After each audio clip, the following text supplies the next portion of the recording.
Olá, amigo, você está no Lição de Casa, o podcast que estuda a lição com você.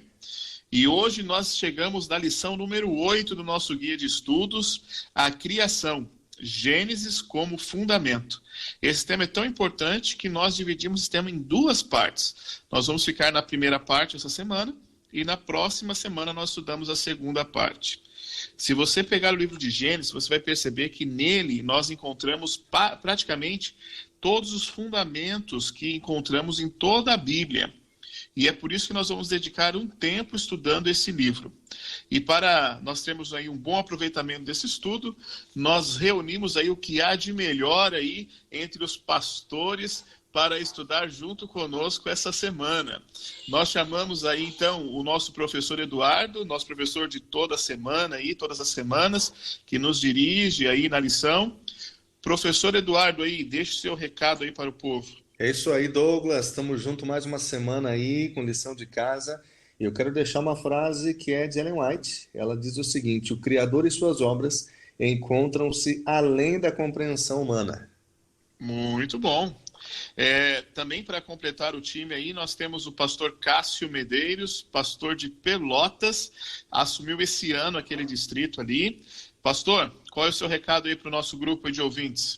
Olá, amigos. É uma alegria participar do podcast Lição de Casa nesta semana. E eu gostaria de deixar uma frase do autor C.S. Lewis. Eu acredito no cristianismo como acredito que o sol nasce todos os dias, não apenas porque o vejo, mas porque através dele eu vejo tudo ao meu redor. Muito bem, pastor Cássio citou aí um dos meus autores prediletos aí, autor também de Crônicas de Nárnia. Parabéns, pastor. E para completar aí o time e formar aí o nosso quarteto, nós temos o pastor Júnior Novaes, pastor lá de Santana do Livramento, perto da fronteira. Pastor, qual que é o seu recado aí para o nosso grupo? Olá, queridos amigos, obrigado por você estar aí acompanhando esse nosso podcast. É uma felicidade estar com vocês. E a frase que eu deixo é ali no comentário da lição da Escola Sabatina, de autoria do pastor e doutor Isaac Malheiros, que é a seguinte: a tarefa de interpretar a Bíblia não é só dever dos eruditos, mas de toda a igreja. Muito bem, John Stott disse: nosso corpo não só foi criado por Deus e um dia será por ele ressuscitado, mas também foi comprado pelo sangue de Cristo e é habitado pelo seu Espírito. Assim, pertence a Deus 3 vezes, pela criação, pela redenção e pela habitação. Amigos, a lição é tão importante e tão assim envolvente que eu já quero passar para o professor Eduardo e nós vamos dedicar bastante tempo estudando esse tema hoje. Professor, é contigo.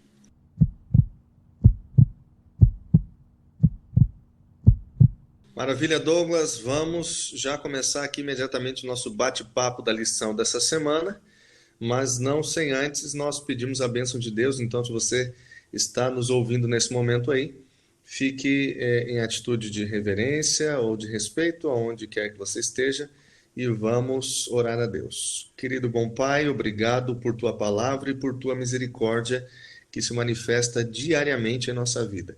Agora vamos estudar um pouco a Bíblia e nós pedimos que o Espírito Santo nos ilumine, nos dê entendimento para compreender as letras da Sagrada Escritura e principalmente compreender a tua vontade para a nossa vida, é o que pedimos em nome de Jesus. Amém, Senhor. Muito bem, amigos, Douglas, Júnior e Cássio, que alegria estarmos juntos aí para esse podcast dessa semana, que trouxe uma lição muito especial, lição de número 8, com um tema muito especial. Como o Douglas muito bem disse, é a parte número 1, né, do estudo ali do livro de Gênesis. O título é a criação, Gênesis como fundamento. Eu só quero ler aqui João capítulo 1, verso 1 a 4, que é o verso que está no início da lição. Do princípio era o verbo, e o verbo estava com Deus, e o verbo era Deus, ele estava no princípio com Deus. Todas as coisas foram feitas por intermédio dele, e sem ele nada do que foi feito se fez. A vida estava nele, e a vida era a luz dos homens. É tremenda a ligação que existe entre o livro do Gênesis e a Bíblia como um todo, né? Nós podemos realmente visualizar o livro de Gênesis como um fundamento para principais doutrinas bíblicas. Certamente nos encontramos ali no livro de Gênesis, né? Eu já quero levar a conversa para os nossos amigos, o Júnior, que é o nosso guardião da fronteira, o Cássio também, que está ali em Pelotas. Amigos, o livro de Gênesis, logo no capítulo de número 1, no verso 1, ele já traz assim um ensinamento muito profundo, né? Muitos livros foram escritos já sobre o livro de Gênesis, muitos filmes já foram produzidos, não necessariamente sobre esse tema, mas assim, tentando responder aquelas que são as perguntas mais importantes da filosofia, né? Quem nós somos, por que nós estamos aqui, para onde nós estamos indo, né? Então, esse é um tema assim, que é um tema importante e um tema de curiosidade de muita gente. Eu já quero saber a opinião aí do meu amigo Júnior. Júnior, que ligação que você consegue perceber aí, tá? De Gênesis capítulo 1, verso 1, com as demais crenças bíblicas, que verdade tão importante que tem em apenas um versinho da Bíblia, é só o primeiro verso da Bíblia, mas que verdade tão importante que a gente encontra aqui, meu parceiro.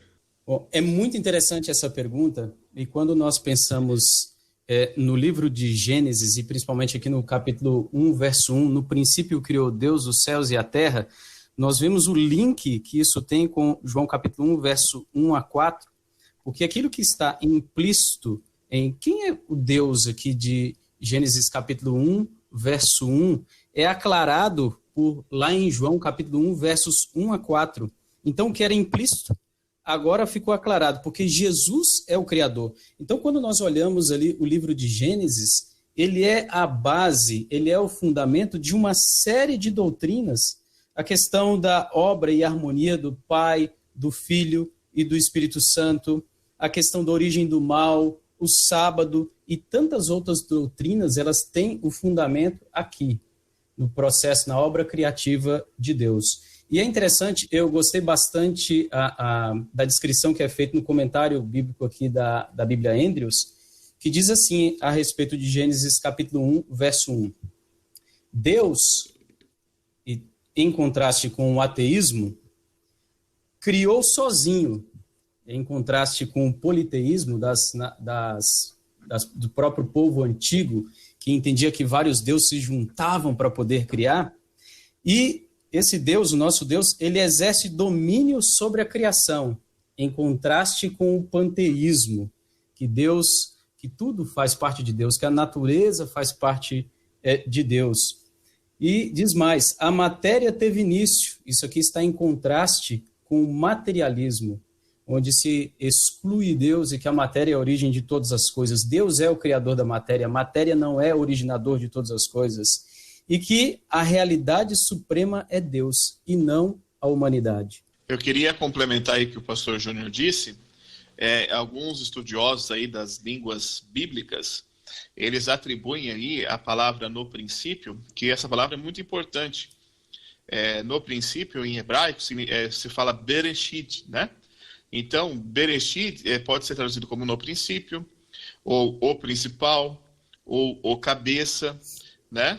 E muitos teólogos, eles relacionam esse termo com a figura de Jesus. Então, nos primeiros 2 versos da Bíblia, nós encontramos a Trindade presente já. Jesus, Deus Pai e o Espírito Santo. Beleza, muito bom o nosso bate-papo até aqui. Eu já quero chamar meu amigo Cássio, porque agora a gente acrescenta essa discussão aqui, mais um elemento que é o que está em João 1, 1 a 3, como o Júnior bem mencionou, e agora Hebreus capítulo 1, verso 1 e 2, tem uma frase muito, muito importante ali, que nos faz compreender, e até próprio João ali no capítulo 1, fala exatamente isso, né? Que todas as coisas foram feitas por intermédio dele. Como que dá para a gente compreender isso aqui, meu amigo Cássio? Acrescentando aqui a pessoa de Jesus Cristo, né? Ele é o agente da criação, é isso mesmo? Exato, pastor Eduardo. Aqui no livro de Hebreus, no 2º verso do capítulo 1, o verso encerra dizendo que Foi por meio de Jesus que o universo foi criado. E nós vemos nesse texto mencionado de João capítulo 1, que Jesus, na verdade, ele é o centro da criação. Todas as coisas foram feitas por meio de Cristo, e nada do que foi feito sem ele. Então, quando nós pensamos na criação, nós olhamos para Cristo também. É por isso que Apocalipse refere-se a Jesus como o Alfa e o Ômega, o princípio e o primeiro e o último. Em Cristo, nós encontramos respostas para a criação, mas também, assim como nós vamos ver na sequência, nós vamos levando a nossa vida ao lado dele com foco na redenção. Por isso, Cristo é o Alfa e o Ômega, o primeiro e o último.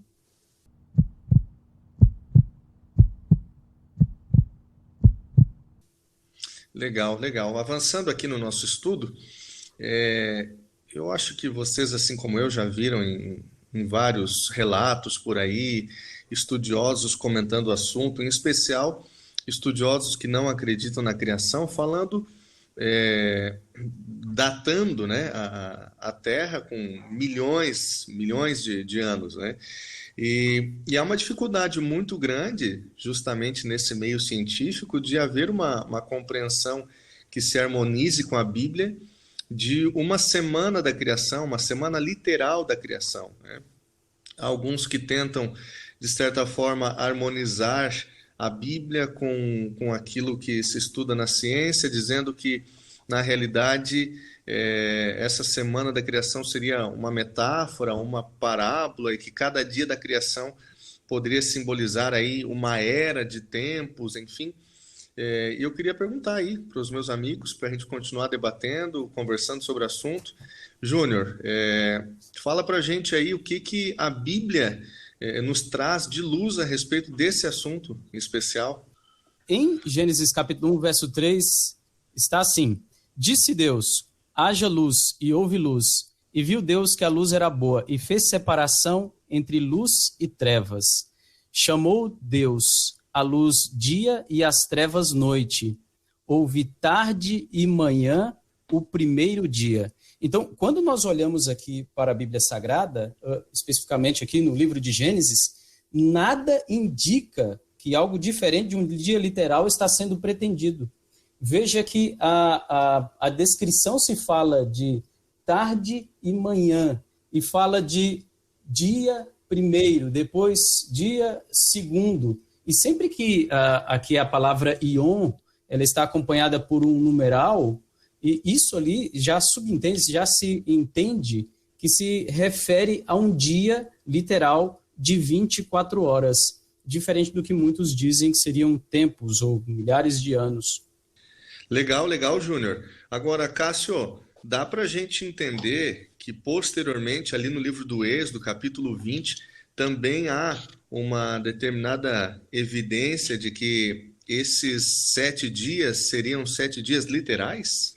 Com certeza, Eduardo, porque quando nós olhamos para os 10 mandamentos escritos pelo próprio dedo de Deus, nós vemos uma ênfase no 4º mandamento ao 7º dia. E Deus nos mandando descansar, porque Ele abençoou, Ele descansou e santificou esse dia. O sábado só faz sentido quando nós pensamos nele em uma semana literal, de 7 dias. Aliás, esse é um ciclo de tempo diferente de todos os outros, porque é um ciclo que mostra a nossa relação semanal com Deus, lembrando da criação que Ele efetuou e deixou como marca o sábado para nos relacionarmos com Ele.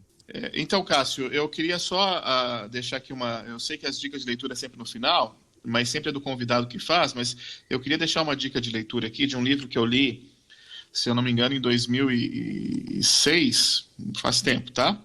É chamado O Sábado, ou O Repouso do 7º Dia. É esse título mesmo, é inteiro, assim, O Sábado, ou O Repouso do 7º Dia, de Guilherme Stein Jr.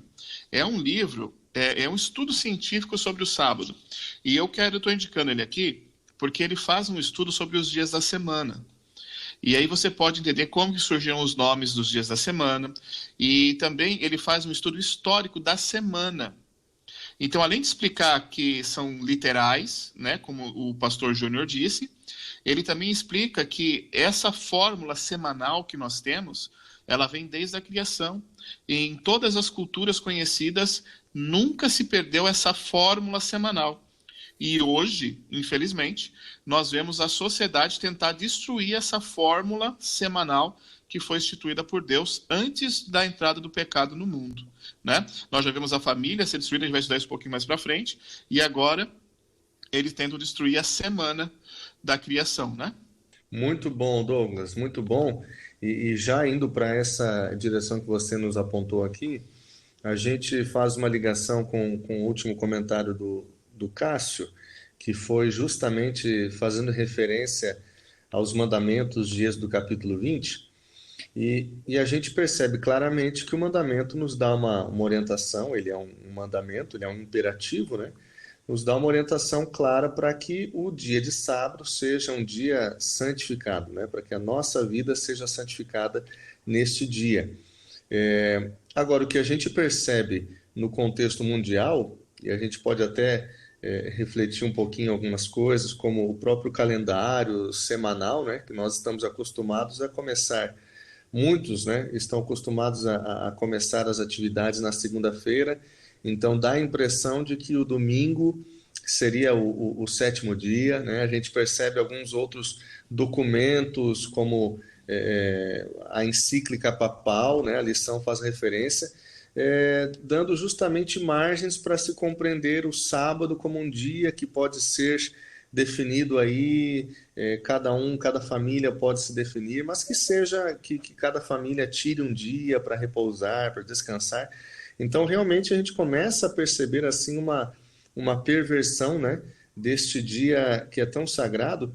E eu queria justamente perguntar para o meu amigo Júnior, que ligação que dá para a gente fazer, Júnior, da questão de Êxodo capítulo 20, né? Agora, olhando lá para as 3 mensagens angélicas de Apocalipse capítulo 14, você consegue descobrir uma ligação entre Gênesis e Apocalipse nessa questão dos 7 dias e agora em especial do sábado? Olha, essa pergunta é muito interessante. Veja no capítulo 2 de Gênesis, verso 1, diz assim: assim, pois, foram acabados os céus e a terra e todo o seu exército.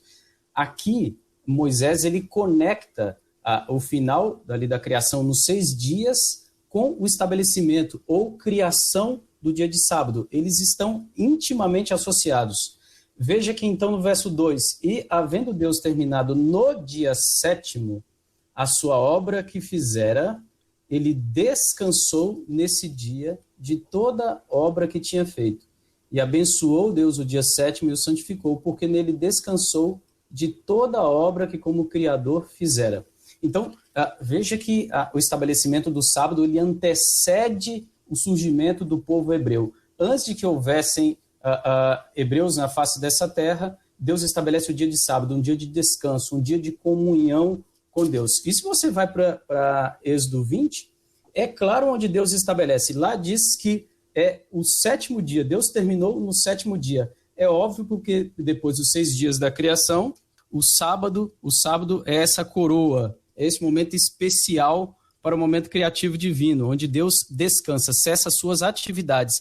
E assim como Deus cessou as suas atividades, ele descansou não porque ele estava cansado, mas para dar o exemplo para nós, seus filhos, para o ser humano que necessita do dia de sábado.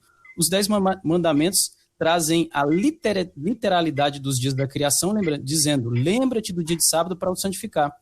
E vem aqui lembrando, 6 dias trabalharás e farás toda a tua obra, mas o 7º dia é o sábado do Senhor, seu Deus.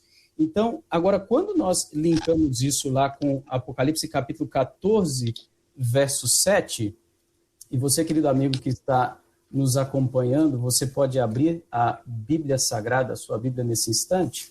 Apocalipse capítulo 14, verso 7 diz assim, dizendo em grande voz, temei a Deus, dai glória, porque é chegada a hora do seu juízo, adorai aquele que fez os céus, a terra, o mar e a fonte das águas. Então, existem 3 elementos que estão aqui nesta que é tida como a primeira mensagem angélica. Primeiro elemento é que se deveria, e veja que as mensagens angélicas, elas são mensagens para o fim do tempo, mensagens escatológicas, que vão preparar o caminho para a segunda vinda de Cristo e também para a colheita. Então, a primeira mensagem angélica fala em proclamar o evangelho, anunciar o juízo divino e um chamado para poder adorar o Criador. Adorar de que forma? Adorar da forma como o Senhor havia estabelecido desde a criação. Adorar ao Senhor, especialmente no dia de sábado. E é isso que aqui está dizendo, no dia que Deus estabeleceu. Eu quero falar aqui, professor Eduardo, que esse documento aqui, o Laudato Si, do Papa Francisco, hoje ele é ensinado nas faculdades, nas universidades aí católicas. E ele é dado uma importância a ele fundamental para a salvação do mundo. O planeta só vai ser salvo se nós levarmos a sério esse Laudato Si aqui. E ele diz nada mais do que para a renovação dos recursos naturais, do ar, da água e tudo mais, nós temos que observar um dia. E qual que é o dia proposto? É o domingo, não é o primeiro dia da semana, não é o sábado, conforme está na Bíblia aqui, a gente vê desde o Gênesis, e nunca foi dito que nós devemos guardar o domingo. Então, a gente tem que tomar cuidado aí com o que a gente está assimilando aí, porque essa ideia de observância de um dia para a salvação do mundo está sendo divulgado, só que esse dia está sendo trocado. É interessante que culturalmente nós podemos ver isso também, né? A nossa sociedade, ela acaba tendo uma ênfase muito maior no descanso, em um dia de família, em nós passarmos tempo com a nossa família no domingo. E sábado é um dia tradicionalmente de compras, um dia de passeio e até mesmo de trabalho normal, né? Antes de eu conhecer a Bíblia, a Palavra de Deus, e entender a importância do sábado e a relação dele com os 10 mandamentos, o sábado era o dia que eu fazia as atividades relacionadas a compras, a lazer, a esporte, e depois que eu tive essa compreensão, eu vi que isso era a cultura que eu vivia, o meio que eu vivia era completamente contrário àquilo que é a recomendação bíblica. Quando nós entendemos o que o Júnior falou anteriormente, nós percebemos que isso tem a ver também com a nossa adoração. E aí é que vem a importância das 3 mensagens angélicas de Apocalipse, né?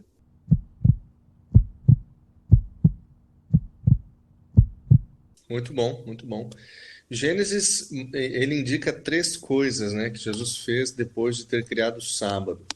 Está ali em Gênesis capítulo 2, né? Ele descansou, ele abençoou e santificou o dia de sábado. Então, não há nenhuma outra referência dessas 3 ações para qualquer outro dia na Bíblia. Então, é fundamental para a nossa compreensão, justamente a compreensão que o próprio Cristo tem a respeito desse dia, o dia de sábado.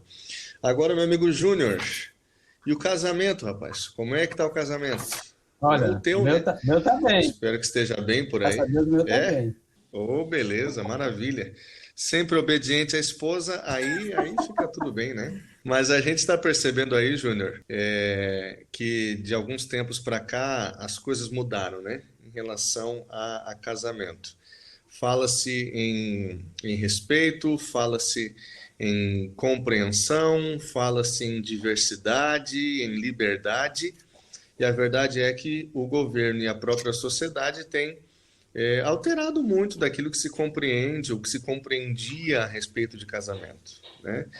Fala para a gente aí, Gênesis capítulo 1 e capítulo 2 também, eles nos dão assim umas diretrizes, né, de qual que seria o ideal de Deus para o casamento. Fala para a gente aí.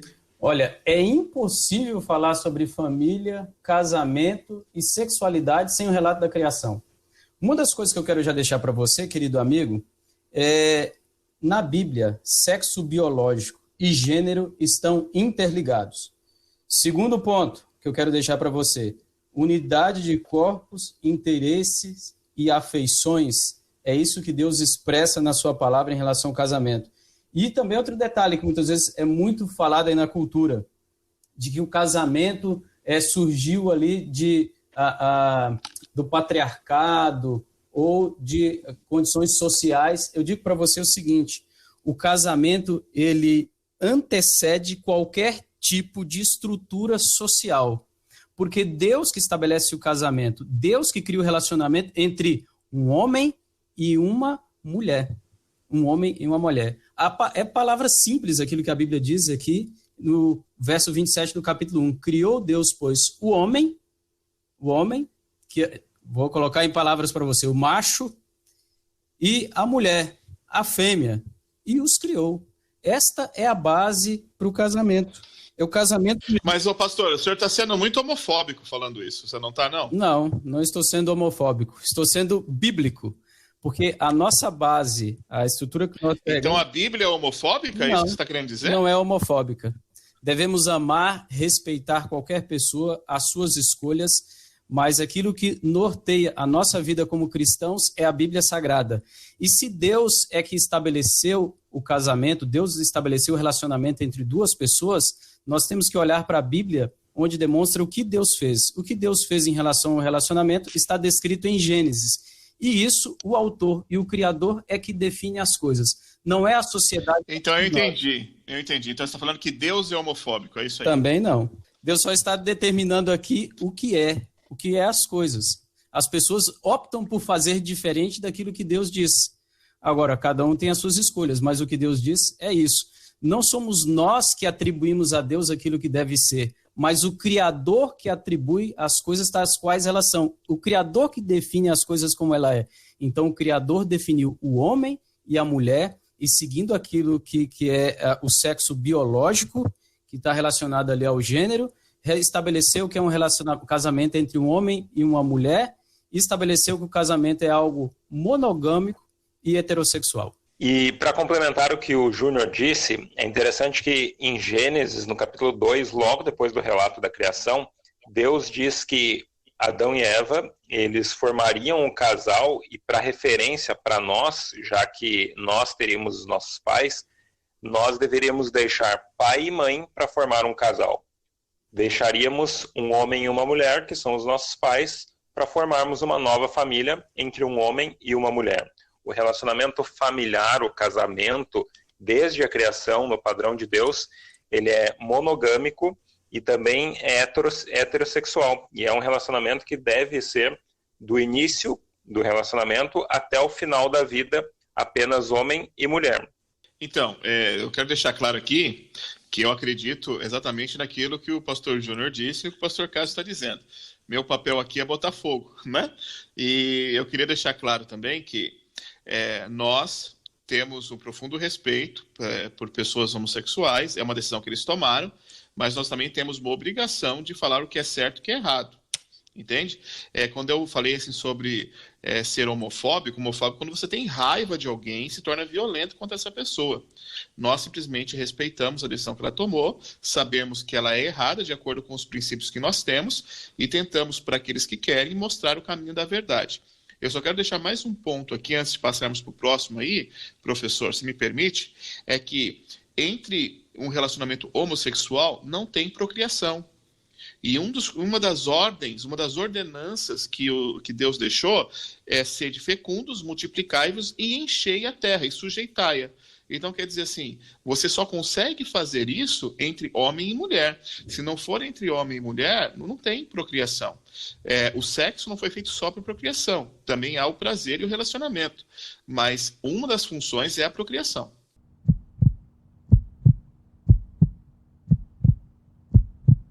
Você falou uma palavra que é fundamental para esse tipo de discussão, né, Douglas? Que é a palavra respeito, né? Tanto para aqueles que optam, né, por esse estilo de vida, por esse relacionamento, quanto por aqueles que creem, acreditam de maneira diferente, que é o caso da grande maioria dos cristãos, né, que buscam uma vida baseada na palavra de Deus, né? Então, respeito e uma vida de amor, né, certamente devem nortear, mesmo que as crenças sejam diferentes, né? E a lição deixa muito claro, até no livro de Êxodo, ali no capítulo 20 e no verso 12, mais uma vez, né, através dos 10 mandamentos, a gente percebe que esse relacionamento, né, um relacionamento conforme a vontade de Deus, ele só pode ser consumado através de uma relação heterossexual. É claro que esse tema poderia ser tema de uma discussão muito mais demorada, mas o nosso tempo aqui é curto e a gente já vai para os últimos minutinhos aí do nosso bate-papo, falando um pouquinho sobre a ligação que existe entre a criação, que nós acabamos de ver aqui no livro de Gênesis, aí agora a queda e também a cruz, né? Que ligação que a gente consegue perceber nesses pontos aqui, é sobre isso que a gente vai falar um pouquinho. A gente percebe em Gênesis capítulo 1 e o verso número 31, justamente Deus declarando que tudo que ele havia criado era muito bom. E era perfeito, né? Não há nada que possa ser dito que isso poderia ser diferente. Não, era a perfeição, é fruto da mente brilhante de um Deus que não pode falhar. Mas a gente percebe agora que no contexto da criação surge a possibilidade de que todo esse ambiente que era tão agradável e perfeito fosse quebrado. Ele de fato foi quebrado quando Adão e Eva, de acordo com o relato bíblico, cometem o pecado de desobedecer à vontade e à orientação de Deus, né? Eu quero passar a bola aí para o meu amigo Júnior, porque Paulo ele faz uma comparação muito interessante, né? E ele fala do primeiro e do segundo Adão, né? O primeiro Adão é aquele que nós encontramos lá do livro de Gênesis, né? A primeira criatura de Deus, primeira criatura humana de Deus. Agora, por que Paulo fala de um segundo Adão e que Adão seria esse? Ele está falando de um novo Adão que surgiria? Ele está falando de uma outra pessoa? De quem que ele está falando, Júnior? Olha, de acordo com Paulo, no capítulo 5, verso 12 de Romanos, capítulo 5, verso 12 de Romanos, Paulo usa as seguintes palavras, 5:12. Ele diz assim: portanto, assim como por um só homem entrou o pecado no mundo, e esse homem, Adão, e pelo pecado a morte, Paulo aqui então associa a entrada da morte no mundo por consequência do pecado. Veja que você abordou ali muito bem em Gênesis 1:31, de que Deus havia feito esse mundo perfeito. Depois vem a ordem no capítulo 2 para que os seres humanos, Adão e Eva, eles fossem fiéis à palavra de Deus, eles se mantivessem ligados às ordens divinas, sendo obedientes ao Senhor, sabendo que a palavra de Deus é vida e a obediência ao Senhor redunda em vida eterna. Quando, no capítulo 3, o homem peca, ele se afasta de Deus. Então, se afastando de Deus, ele estava condenado à morte, porque se afastando daquele que é vida, que não tem vida que surgiu, não vida derivada, mas vida por si mesmo, que é Deus, afastando-se de Deus e de seu plano, eles caminham em direção à morte. Portanto, Paulo associa o homem, Adão, que através dele entrou o pecado no mundo e pelo pecado a morte, diz assim também a morte passou a todos os homens, porque todos homens pecaram. Legal, Júnior, muito bom. Agora, Cássio, quando a gente parte de uma perspectiva da crença evolutiva, né, de que o mundo já existia há milhões e milhões de anos e de que a morte já existiria, porque essa é uma parte dessa crença, agora a gente percebe o porquê do título da lição de quinta-feira da nossa lição da Escola Sabatina, né? Há uma ligação muito forte entre a criação, a queda e a cruz, porque se de acordo com o que diz Romanos, capítulo 6, verso 23, né? Dizendo ali que o salário do pecado é a morte. Agora, se a gente partir dessa crença, a gente vai entender que, opa, só um pouquinho, tem alguma coisa errada. Se a morte já existia, a morte não é o salário do pecado, então, né? A morte já existia antes do pecado, então, que ligação que você consegue ver aí, que necessidade que você encontra na última palavrinha ali, que é a cruz? Eduardo, a Bíblia apresenta a criação de maneira perfeita. Deus não criou a morte, e a morte foi consequência da queda de Adão e Eva, lá no início, por isso a menção de Paulo ao primeiro homem, ao primeiro Adão, e a cruz, na morte de Cristo e a sua ressurreição, como sendo a vitória contra a morte, a redenção. Por isso que Jesus e Adão, eles estão diretamente interligados. Cristo como centro da criação, como nós vimos, tudo perfeito, a queda a partir do homem, Adão, e depois a vitória na cruz e ressurreição de Cristo. A evolução não precisa de Cristo. Quando alguém pensa a respeito da origem da vida por parte da evolução, não é necessário Cristo porque a morte já existia nessa visão, e então Cristo não seria alguém que resolveria esse problema. O pecado gerou a morte, Cristo traz a solução a partir do momento que ele dá a sua própria vida e promete que um dia voltará para buscar a humanidade caída e que se arrependeu e o aceitou. Beleza, amigos. Que bênção de lição. Olha, obrigado, Júnior, Cássio, por terem participado com a gente aqui. Eu quero dar a oportunidade de vocês agora darem aí um último conselho, uma última dica da lição.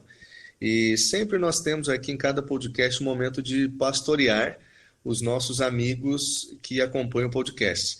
E vocês vão nos ajudar aí falando também sobre comunhão, relacionamento. E então, Júnior, fala pra gente aí o que fica da lição dessa semana. Olha, queridos amigos, meu conselho é: a cada dia busque compreender a palavra sagrada. A cada momento se esmere no estudo da palavra, aproveite todas as ferramentas que você tem disponível para ter comunhão com o Senhor através do estudo da palavra. E também outro conselho que eu dou para você é: aproveite o dia de sábado, para que esse momento Deus possa transformar a sua vida, o seu coração, para que você possa descansar nele, depor diante dele todas as suas ansiedades, todas as suas lutas, sofrimentos, angústias, e permita que no dia de sábado o Criador possa recriar a imagem dele em você. E a cada sábado, já apontando para aquele sábado eterno que você viverá com o Senhor.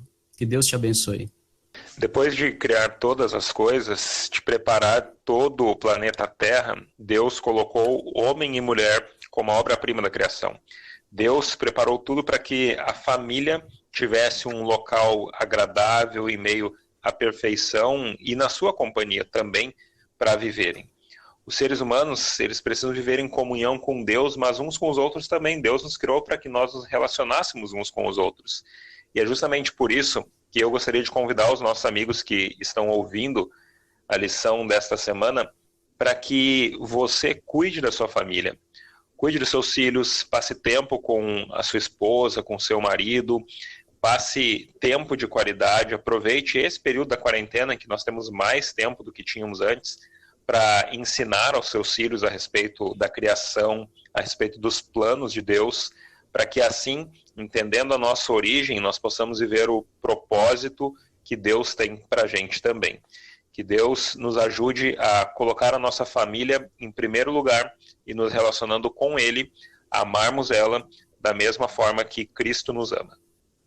Muito bem, é plano de Deus e é a missão dele salvar o homem, a raça humana, deste mundo mal, tenebroso, né? E o Senhor nos dá o privilégio, a oportunidade de participar dessa salvação, transmitindo a mensagem da Bíblia para outras pessoas. Então eu quero desafiar você a, quem sabe aí nessa semana, enviar um texto bíblico para um amigo, uma mensagem para alguém que talvez você conhece e sente que está longe dos caminhos de Deus, para que nós possamos ser agentes também de transformação e de salvação na vida das pessoas. É isso aí, meu amigo Douglas. Foi uma bênção, né?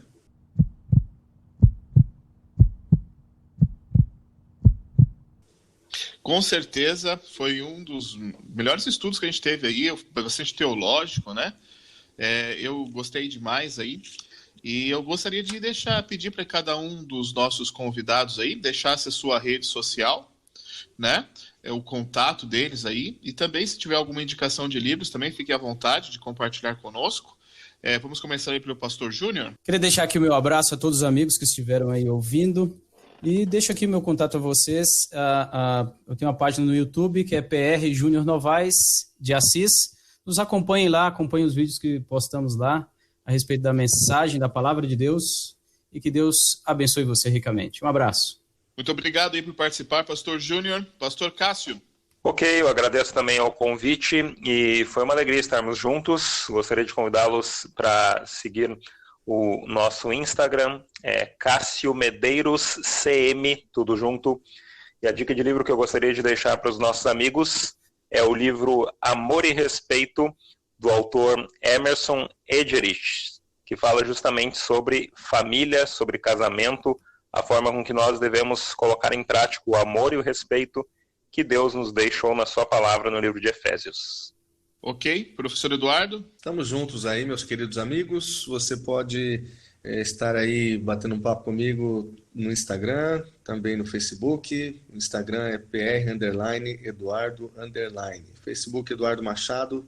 Deus abençoe vocês. Professor Eduardo, eu sei que o senhor lançou aí um estudo bíblico novo aí pela rede social aí, pela internet. O senhor quer falar um pouquinho sobre isso? Sim, nós temos um estudo bíblico digital. Não é nada muito avançado em tecnologia não, Douglas, mas é algo que pode ser bastante útil para a turma aqui da nossa região, da Associação Sul-Rio-Grandense, e foi pensado com muito carinho. Faça contato com o seu pastor aí para que você possa ter acesso a essa ferramenta, estudar a Bíblia, levar a mensagem da Palavra de Deus para outras pessoas. É um estudo bem bacana, você envia as lições, os arquivos e você recebe depois as respostas da pessoa. O pastor também pode ter acesso aí e ajudar aos alunos, aos instrutores, enfim, é uma ferramenta bem bacana. Legal.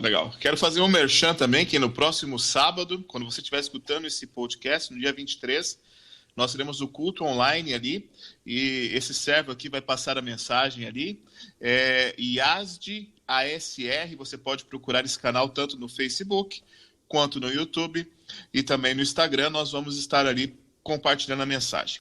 Muito bem, na próxima semana nós vamos continuar aí estudando sobre o livro de Gênesis. Vamos continuar nesse tema, é a parte 2, e você vai ver que muitos pensadores importantes foram inspirados pelas Escrituras a investigar ainda mais sobre a criação, sobre Deus, e eles eram os nossos antigos cientistas.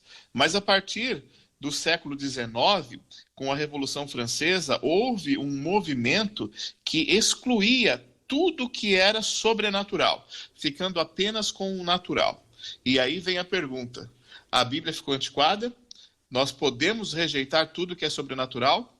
Então eu convido a participar conosco na próxima semana para estudarmos mais sobre esse tema, tá bom? Fica aqui o nosso convite. Até semana que vem e uma boa lição de casa.